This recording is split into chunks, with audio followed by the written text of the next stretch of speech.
Muito boa noite. Se fosse inventada uma escala para medir abalos sísmicos literários, por certo, tudo que Clarice Lispector escreveu atingiria grau máximo. Era um terremoto completo, nem sempre com conotações trágicas. Embora seja preciso reconhecer que para mergulhar na leitura de Clarice Lispector é necessário um certo preparo psicológico. Com ela não existe meio termo para o leitor. Vencido o primeiro estranhamento, não há como não se render à sua escrita indefinível, mágica, que muitos tomam com certo exagero como feitiçaria. Mistura de prosa, confissão, discursos internos e poesia, Clarice sempre soube resolver os nossos mais secretos medos. Sempre esteve perto da legião estrangeira que se esconde dentro de nós. Os 30 anos incríveis de hoje mostram uma histórica entrevista que ela concedeu em 1977 ao jornalista Júlio Lerner. Pouco tempo depois, Clarice Lispector morria, e é inevitável dizer que sua palavra continua mais viva do que nunca. Bom proveito.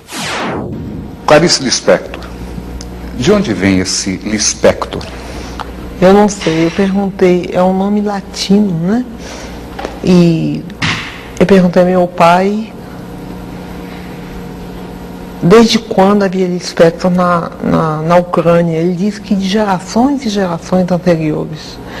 Eu suponho que o nome foi rolando, perdendo algumas sílabas e se transformando nessa coisa que parece uma coisa lis no peito, em latim, flor de lis.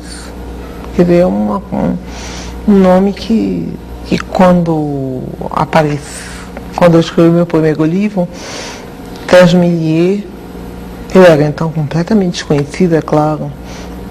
Sérgio Millier diz assim: essa escritora de nome desagradável, certamente um pseudônimo. E não era meu nome mesmo. Você chegou a conhecer o Sérgio Millier pessoalmente? Nunca. Porque eu publiquei meu livro e fui embora do Brasil para viajar, porque eu me casei com um diplomata brasileiro. De modo que eu não conheci as pessoas que escreveram sobre mim, eu não conheci. Clarice, seu pai fazia o que profissionalmente? Representação de firmas, coisas assim. Quando ele, na verdade, dava, era para coisas de espírito. Há alguém na família Lispector que chegou a escrever alguma coisa? Bom, eu soube ultimamente, para minha enorme surpresa, que minha mãe escrevia. Não publicava, mas escrevia. Eu tenho uma irmã, Elisa Lispector, que escreve romances. E tenho uma irmã chamada Tânia Kaufmann, que escreve livros técnicos. Você chegou a ler as coisas que sua mãe escreveu? Não, eu só soube há poucos meses. Mas não teve condições de ler? Não, eu soube a informação de uma tia. Ele sabe que sua mãe fazia um diário e escrevia poesia, eu fiquei bobo. Em diversas entrevistas que você tem concedido, surge quase que necessariamente a pergunta de como você começou, quando. Isso é mais do que conhecido, você começou aos 7 anos de idade. Antes dos 7 anos eu já fabulava, já inventava história. Por exemplo, inventei uma história que não acabava nunca. É muito complicado para explicar essa história, como era. Mas quando eu comecei a ler e escrever, comecei a escrever também. Pequenas histórias. Quando a jovem, praticamente adolescente Clarice Lispector descobre que realmente é a literatura, aquele campo de criação humana que mais a atrai, a jovem Clarice tem algum objetivo específico ou apenas escrever sem determinar um tipo de público? Apenas escrever. Você poderia nos dar uma ideia do que era a produção da adolescente Clarice Lispector? Caótica, intensa, inteiramente fora da realidade da vida. Desse período, você se lembra do nome de alguma produção? Bom, eu escrevi várias coisas antes de publicar meu primeiro livro. Eu já escrevia para revistas, contos, jornais. Eu ia com a timidez enorme mas uma timidez e ousada. Eu sou tímida e ousada ao mesmo tempo. Eu chegava lá na revista e dizia, eu tenho um conto, o senhor quer publicar?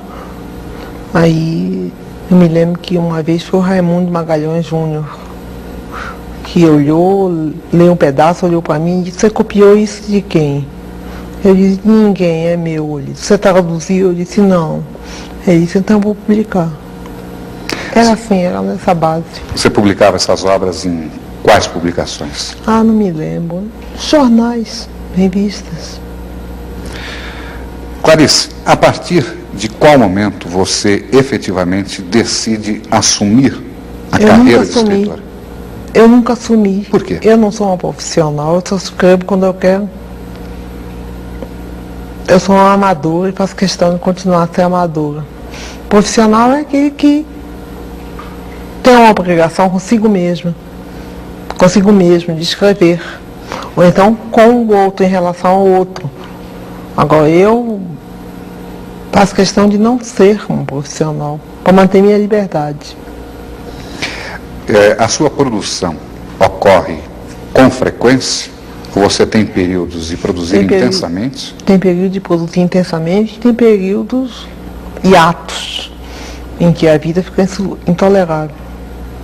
Esses hiatos são longos ou não? Dependem, pode ser longos, e eu vegeto nesse período, ou então eu, para me salvar, me lanço logo uma outra coisa, como por exemplo, acabei a novela, estou meio louca, então estou fazendo a história para criança. Como que você explica a Clarice Lispector voltada para a literatura infantil? Eu não sei, começou com meu filho, quando ele tinha 6 anos de idade, 6 não, 5, me ordenando que eu escrevesse uma história para ele. Eu escrevi. Depois eu guardei, nunca mais liguei. Até que me pediram um livro infantil e eu disse que eu não tinha, inteiramente esquecida daquilo. Era tão pouco literatura para mim, eu não queria usar isso para publicar nada, era para o meu filho. Mas aí, lembrei, bom, tenho sim. Então foi publicado. Eu tenho 3 livros de literatura infantil e estou fazendo o 4º agora. É mais difícil você se comunicar com o adulto ou com a criança? Quando eu me comunico com criança, é fácil, porque eu sou muito maternal. Quando eu comunico com adulto, na verdade estou me comunicando com o mais secreto de mim mesma. Aí é difícil, né? O adulto é sempre solitário? O adulto é triste e solitário, né? E a criança? A criança tem a fantasia, né, solta. A partir de que momento, de acordo com a escritora, o ser humano vai se transformando em triste e solitário?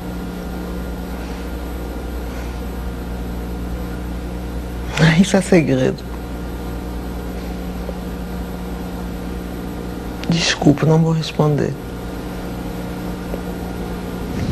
A qualquer momento da vida, basta um choque um pouco inesperado e isso acontece. Mas eu não sou solitária não, tenho muitos amigos. E só estou triste hoje porque estou cansada. De modo geral, eu sou alegre.